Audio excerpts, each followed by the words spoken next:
Hello friends, on this video right now I'll show you how to turn on ringtone on Samsung Galaxy F13. So friends, before we continue these steps, do not forget to like the video, share the video and subscribe the channel.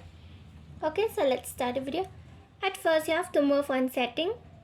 After that you have to click on sound and vibration.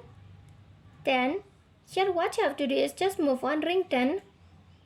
From here you can select any ringtone to set on the ringtone on Samsung Galaxy F13 on your device. Okay, suppose I'm scrolling to Galaxy Bell. Okay,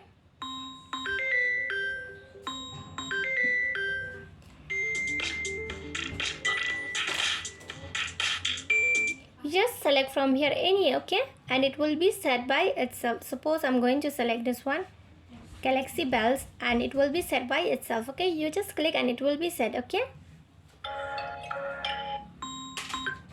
so friends, if you love the video, do not forget to like the video, share the video and subscribe the channel, and thanks for watching.